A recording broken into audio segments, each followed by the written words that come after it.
Assalamualaikum warahmatullahi wabarakatuh.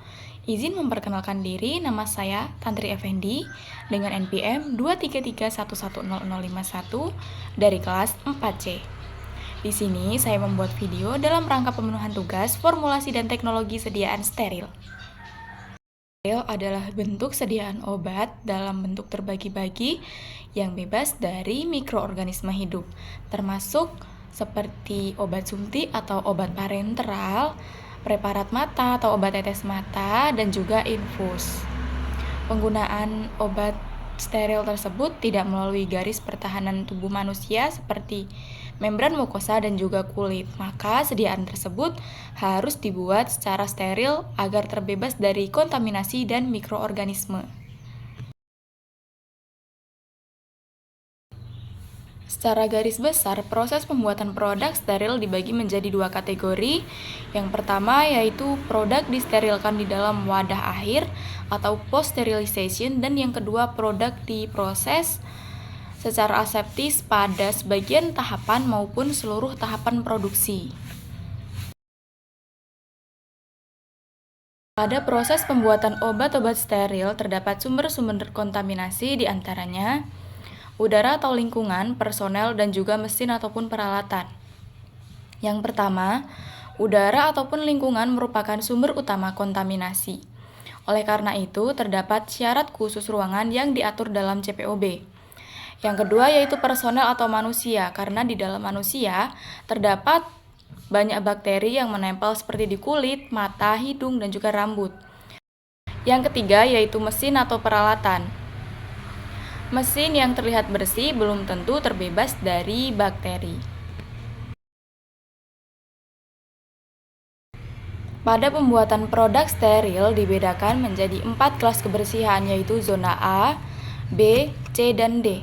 Pada zona A yaitu zona untuk kegiatan beresiko tinggi, misal zona pengisian, wadah tutup karet, ampul, dan vial terbuka. Sistem udara laminar hendaklah mengalirkan udara dengan kecepatan 0,36 sampai dengan 0,54 meter per detik. Kelas B yaitu untuk pembuatan dan pengisian secara aseptis. Kelas ini adalah latar belakang dari zona kelas A. Kelas C dan D merupakan area bersih untuk melakukan tahap proses pembuatan yang mengandung resiko lebih rendah. Persyaratan ruangan dan bangunan terdapat 3 macam, yaitu alur proses, alur material, dan juga alur personalia.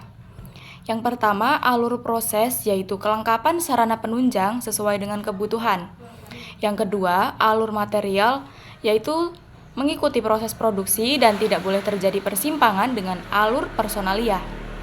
Yang ketiga, yaitu alur personalia, yaitu tidak boleh melalui ruangan proses, tidak boleh terjadi persimpangan dengan alur material dan juga koridor tamu.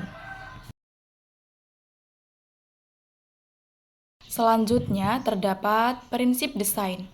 Semua bangunan dan fasilitas didesain untuk mencegah personil yang melakukan pengawasan ataupun pengendalian masuk bila tidak diperlukan.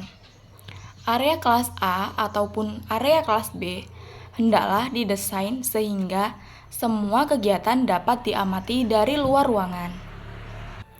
Standar konstruksi ruangan untuk ruangan bersih atau clean room lebih tinggi dibanding dari bangunan lain. Bahan konstruksi yang digunakan pun berbeda dengan yang digunakan untuk ruang lain. Di antaranya, ruang bersih dibangun dengan struktur kedap udara.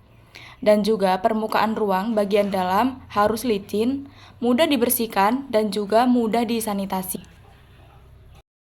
Ketentuan sistem pipa dalam konstruksi bangunan yaitu yang pertama, sedapat mungkin pipa dan saluran udara ductwork dipasang di luar atau di kotak pembungkus. Kedua, instalasi pipa dan saluran duct yang tepat, tidak bertekuk ataupun berlubang. Yang ketiga, tahan terhadap korosi dan zat kimia lain. Yang keempat, tahan terhadap stres fisik seperti suhu dan juga tekanan. Yang kelima yaitu hindarkan penggunaan bahan sambungan yang tidak sesuai atau tidak pas dan juga sambungan berulang. Yang keenam, isi pipa tidak tergenang. Dan yang ketujuh, label identitas isi pipa dan arah alir. Klasifikasi ruang bersih dan sarana udara bersih. Yang pertama, ruang bersih dan sarana udara bersih dinyatakan terkualifikasi setelah didapat hasil yang stabil dan memenuhi persyaratan selama 5 hari berturut-turut pada kondisi non-operasional. Yang kedua, untuk tujuan klasifikasi, hendaklah dipakai alat penghitung partikel portable dengan selang pendek untuk pengambilan sampel, karena akan terjadi presipitasi yang tinggi dari partikel lebih dari 5,0 mikrometer. Selanjutnya terdapat airflow test. Airflow test digunakan untuk mengukur kecepatan dan keseragaman aliran udara dan tingkat atau jumlah pasokan udara. Pengukuran distribusi kecepatan udara ini diperlukan dalam ruang aliran udara searah atau UDAF dan LAF, dan jumlah pasukan udara non-LAF. Pemantauan ruang bersih dan sarana udara bersih. Ruang bersih dan sarana udara bersih harus dipantau secara rutin pada saat kegiatan berlangsung. Penentuan lokasi pengambilan sampel berdasarkan studi analisis risiko yang dilakukan secara formal dan dari data yang diperoleh selama penentuan klasifikasi ruangan atau sarana udara bersih. Untuk zona kelas A, pemantauan partikel hendaklah dilakukan selama proses kritis berlangsung, termasuk perakitan alat, kecuali bila dijustifikasi bahwa kontaminasi yang terjadi dalam proses dapat merusak perhitungan alat partikel ataupun menimbulkan bahaya. Misal, organisme hidup dan juga bahan berbahaya radiologis. Frekuensi pengambilan sampel dan ukuran sampel dalam pemantauan zona kelas A hendaklah ditetapkan sedemikian rupa sehingga mudah untuk diintervensi.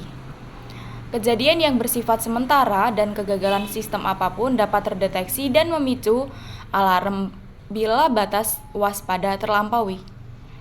Jumlah rendah dari partikel yang berukuran lebih dari 5,0 mikrometer di lokasi titik pengisian pada saat proses pengisian berlangsung tidak selalu dapat tercapai. Hal ini dapat diterima karena ada sebaran partikel atau tetesan produk itu sedikit. Di mana berlangsung kegiatan aseptis, hendaklah sering dilakukan pemantauan, misal dengan cawan papar, pengambilan sampel udara secara volumetris, dan pengambilan sampel permukaan. Pengambilan sampel selama kegiatan berlangsung tidak boleh mempengaruhi perlindungan zona. Hasil pemantauan hendaklah menjadi bahan pertimbangan ketika melakukan pengkajian catatan batch dalam rangka pelulusan produk jadi. Permukaan tempat kerja dan personel hendaklah dipantau setelah suatu kegiatan kritis selesai dilakukan. Ruang ganti pakaian. Sistem tata udara disesuaikan dengan kelas kebersihan. Dialiri udara tersaring secara efektif, didesain secara airlock, sistem interlock untuk pintu masuk atau keluar, dan sistem peringatan atau alarm. Direkomendasikan ruang terpisah untuk jalur masuk dan jalur keluar ruang bersih.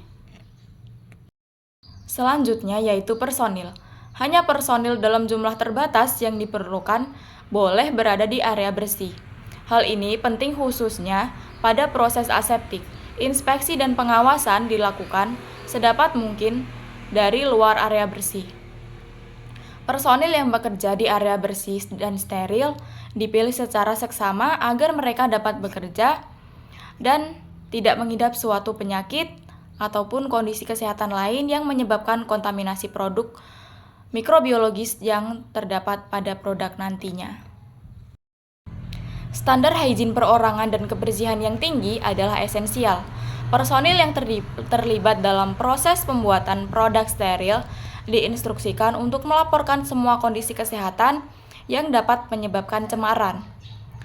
Pakaian rumah dan pakaian kerja reguler tidak boleh dibawa masuk ke dalam kamar ganti pakaian yang berhubungan dengan ruang berkelas B dan juga C. Untuk tiap personil yang bekerja di area A dan B, pakaian kerja steril harus disediakan tiap sesi kerja. Cukup sekian video saya. Terima kasih. Wassalamualaikum warahmatullahi wabarakatuh.